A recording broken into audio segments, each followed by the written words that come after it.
ನಮಸ್ಕಾರ. ನಾನು ಮಹಾಲಕ್ಷ್ಮಿ ನಕ್ಷತ್ರದ ಅಧ್ಯಕ್ಷರು ಆರ್ ಬಾಲಕೃಷ್ಣಯ್ಯ ಅಂತ. ಮಳವಳ್ಳಿ ಚಲೋ ಅಂದ್ಬಿಟ್ಟು 2ನೇ ತಾರೀಕು ನಮ್ಮ KRS ಪಟ್ಟಿದ ಸೈನಿಕರು ಪರ್ಮಿಷನ್ ತೊಗೊಂಡು ಮಳವಳ್ಳಿಗೆ DC ಆಫೀಸ್ಗೆ ಹೋಗಿದ್ದರು. ಹೋಗಬೇಕಾದ್ರೆ ನರೇಂದ್ರ ಸ್ವಾಮಿಗಳಿಗೆ ಅದನ್ನು ವಿಡಿಯೋ ಎಲ್ಲ ನೋಡಾದ್ಮೇಲಿಂದ ಅವ್ರ ಚೇಲಾಗಳಿಗೆ ಸರಿಯಾದ ಪಾಠ ಬುದ್ಧಿ ಹೇಳ್ಬೇಕು. ಅವ್ರಿಗೆ ಏನಂದರೆ, ಈ ನರೇಂದ್ರ ಸ್ವಾಮಿ ದಕಾಯ್ತಿ ಇದ್ದ ಕಾಣಿಸ್ತಾರಪ್ಪ ನಮಗೇನೋ.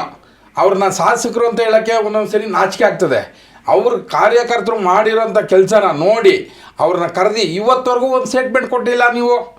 ನೀವು ನಿಮ್ಮ ಶಾಸಕರು ನಿಮ್ಮ ಕಾರ್ಯಕರ್ತರನ್ನ ಕರೆದುಬಿಟ್ಟು ನೀವು ಮಾಡ್ತಿರೋ ಸರಿ ಇಲ್ಲ. ಅವ್ರು ಬಂದಿರೋದೇನು, ನಮ್ಮ ನರೇಂದ್ರ ಸ್ವಾಮಿ ಹೇಳ್ಬೇಕಾಗಿರೋದು ಏನಂತಂದರೆ, ನಮ್ಮ ಏರಿಯಾದಲ್ಲಿ ನಮ್ಮ ಇದರಲ್ಲಿ ಬಂದ್ಬಿಟ್ಟು ನಮ್ಮ ಈ ಥರ ಕೆಲಸ ಮಾಡ್ತಾಯಿದ್ದಾರೆ. ನಮ್ಮ ಅಧಿಕಾರಿಗಳು ಎಲ್ಲೋ ಭ್ರಷ್ಟಾಚಾರ ಮಾಡ್ತಾಯಿದ್ದಾರೆ, ಎಲ್ಲೋ ಲೂಪು ಸೋರ್ತಾ ಇದೆ. ಅದನ್ನು ಸರಿಪಡಿಸ್ಬೇಕು ಅಂತ ಹೇಳ್ಬೋದು ನರೇಂದ್ರ ಸ್ವಾಮಿನೇ ಅವರನ್ನೆಲ್ಲ ಕರೆದು AC DC ಅವ್ರು ಯಾರಿದ್ದಾರೆ ಅವ್ರನ್ನೆಲ್ಲ ಕರೆದು ಮಾತಾಡಿ, ನೀವು ಮಾಡ್ತಾಯಿರೋ ಸರಿ ಇಲ್ಲ, ಜನಗಳೆಲ್ಲ ಹೋಗಿ ಕಂಪ್ಲೇಂಟ್ ಮಾಡಿರೋದ್ರಿಂದನೇ ನಮ್ಮ ಮಳವಳ್ಳಿ ಜನಗಳು ಹೋಗಿ ಹೇಳಿರೋದಕ್ಕೆ ತಾನೇ ಅವ್ರು ಬಂದಿರೋದು.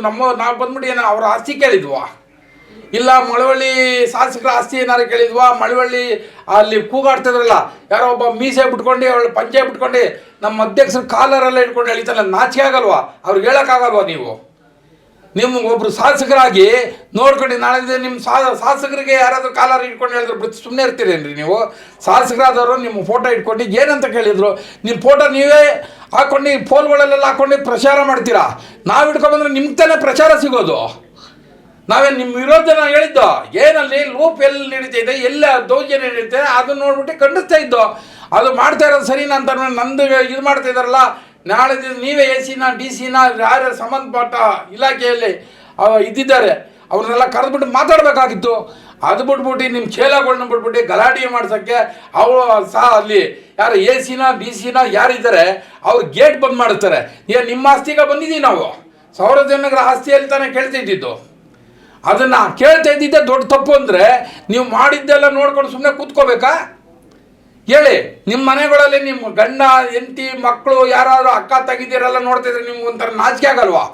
ನಿಮ್ಮ ತಾಯಿ ತಂದೆದಿರು ಇದೇನ ಪಾಠ ಹೇಳ್ಕಲ್ಸಿರೋದು. ಅಧಿಕಾರಿ ಕೆಲಸಕ್ಕೆ ಬರ್ಬೇಕಾದ್ರೆ ಏನಂತ ಹೇಳ್ಬಿಡ್ತೀರಾ? ಪ್ರಾಮಾಣಿಕವಾಗಿ ಕೆಲಸ ಮಾಡ್ತೀವಿ ಅಂತ ಹೇಳ್ತೀರಾ. ನೀವೆಲ್ಲಿ ಪ್ರಾಮಾಣಿಕವಾಗಿ ಕೆಲಸ ಮಾಡ್ತಿದ್ದೀರಾ? ಆ ಬ್ರೋಕರ್ಗಳನ್ನ ಇಟ್ಕೊಂಡೆ ಬ್ರೋಕರ್ಗಳ ಹತ್ರ ದುಡ್ಡು ಶುರು ಮಾಡಿ ಮನೆಗೆ ಸಾಯಂಕಾಲ ಹೋಗ್ಬೇಕಾದ್ರೆ ಉಸಿರಿ ಮಾಡ್ಕೊಂಡು ಹೋಗೋದ ನಿಮ್ಮ ಉದ್ದೇಶ? ಒಬ್ಬರು ಒಂದು ಫೈಲ್ ಇರಬೇಕಾದ್ರೆ 6 ತಿಂಗಳು ವರ್ಷಗಳು ಮಾಡ್ತಿರಲ್ಲ, ನಿಮ್ಗೆ ನಾಚಿಕೆ ಆಗಲ್ವಾ? ಒಂದು ವಾರದಲ್ಲಿ ಮಾಡಬೇಕಾಗಿರೋಂಥ ಕೆಲಸಗಳನ್ನ ನೀವು ವರ್ಷಗಟ್ಟಲೆ ಮಾಡ್ಕೊಂಡು ನೀವು ಬರ್ತಾಯಿದ್ರೆ ನಿಮ್ಮನ್ನು ಜನ ಚೀತು ಅಂತ ಹೋಗಿದೆ ಇನ್ನೇನು ಮಾಡ್ತಾರೆ? ಇನ್ಯಾವ ಥರ ಮಾಡಬೇಕು?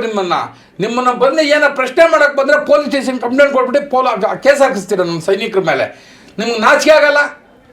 ನೀವು ಅಷ್ಟೇ ಯಾರು ನಮ್ಮ ನರೇಂದ್ರ ಬಾಬು ಸ್ವಾಮಿಯರ ಚೇಲಾಗಳು ಬಂದಿರಲ್ಲಪ್ಪ, ನೀವೇ ನೋಡ್ರೆ ನಿಮ್ಮ ವಿಡಿಯೋಗಳಲ್ಲಿ ನೀವೇನೇನು ಅವತಾರ ಆಡ್ತಾ ಇದ್ದೀರಾ ಅಂತ. ನಿಮ್ಮ ಮನೆಯಲ್ಲಿ ನಿಮ್ಮ ಅಕ್ಕ ತಂಗಿದಿರಾಗಲಿ, ನಿಮ್ಮ ಅಣ್ಣ ತಮ್ಮದಿರಾಗಲಿ, ನಿಮ್ಮ ಬಂಧು ಬಳಗದವರಾಗಲಿ ನೋಡಿದ್ರೆ ನಿಮ್ಗೆ ಅಸಹ್ಯ ಅನ್ಸಲ್ವಾ? ನಿಮಗೆ ಇಲ್ಲ ನಿನ್ನ ಮಕ್ಕಳುಗಳೇ ಆಗಲಿ, ನೀನು ಎಂತಿದ್ದೀರೇ ಆಗಲಿ ನೋಡಿದ್ರೆ ನಿಮ್ಗೆ ಅಸಹ್ಯ ಅನ್ನಲ್ವಾ? ನಾವು ಮಾಡ್ತಾ ಇರೋದು ಸರಿನಾ ತಪ್ಪ ಅಂದ್ಬಿಟ್ಟು ನಿಮ್ಮ ಆತ್ಮ ಇದಕ್ಕಾರ ಒಪ್ಕೊಳ್ರಿ. ನಾವು ಮಾಡ್ತಾ ಇರೋ ತಪ್ಪ ಅವ್ರೇನು ಬಂದು ಕೇಳ್ತಾ ಇದ್ದಾರೆ? ಇಲ್ಲ ಅವ್ರು ಬಂದು ಏನೋ ದೌರ್ಜನ್ಯ ಮಾಡಿ ಏನಾರು ಯಾರ ಹತ್ರ ಒಂದು ರೋಕಲ್ ಕೇಳಕ್ಕೆ ಬಂದಿದ್ವಾ? ಒಬ್ಬ ಯಾರೋ ಹೇಳ್ತಿದ್ದ, ಯಾರೋ ನಿಮ್ಮನ್ನ ದುಡ್ಡು ಕೊಟ್ಟು ನಮ್ಮ ಮೇಲೆ ಬಿಟ್ಟಿದ್ದಾರೆ, ಅವ್ರು ಯಾರು ಎತ್ತ ಅಂತೆಲ್ಲ ಗೊತ್ತು ಅಂತ. ನೀನು ಇವತ್ತವರೆಗೂ ಆಯ್ತಲ್ಲಪ್ಪ, 2ನೇ ತಾರೀಕಿಂದ ಇವತ್ತು 7ನೇ ತಾರೀಕು ಆಯ್ತಾ ಬಂತು, ಇವತ್ತು 6 ತಾರೀಕು. ನೀನು ಇವತ್ತವರೆಗೂ ಪ್ರೂವ್ ಮಾಡಪ್ಪ ಹೋಗ್ಲಿ. ಅಣ್ಣ ಎಲ್ಲಿದ್ಯಾ ನೀನು ನೋಡೋಣ, ಹುಡಿಕೊಂಡು ಬರೋಣ. ಯಾರು ಕೊಟ್ಟಿದ್ದಾರೆ ದುಡ್ಡು ಏನು ಅಂತ ಅಂದ್ಬಿಟ್ಟು ಯಾರಾದರೂ 10 ರೂಪಾಯಿ ಕೊಟ್ಟಿದ್ರೆ ನೀನು ಕಾಲಡಿ ನಾನು ನುಗ್ತೀವಣ್ಣ, ಕರ್ಕೊಂಬಪ್ಪ. ನಾಲ್ಗೆನ ಎಕ್ಕಡ ಮಾಡ್ಕೊಂಡು ಮಾತಾಡೋಕೆ ಹೋಗಬೇಡ, ನ್ಯಾಯ ಮಾತಾಡೋದು ಕಲಿ. ಇದೇ ಥರ ಮುಂದೆ ಏನಾರು ನಾಳೆ ದಿವಸ ಹಿಂಗೆ ನೀವು ಮುಂದುವರಿಸ್ತಾ ಇದ್ರೆ ಅಧಿಕಾರಿಗಳು ಎಲ್ಲೆಲ್ಲಿ ಸಿಗ್ತೀರ ಅಲ್ಲೆಲ್ಲೇ ಕೀಮರಿಗಳು ಹಾಕ್ಬೇಕಾಗುತ್ತೆ. ಈ ಎಚ್ಚರಿಕೆಯಿಂದ ಕೆಲಸಗಳು ಮಾಡಿ. ನಮಸ್ಕಾರ.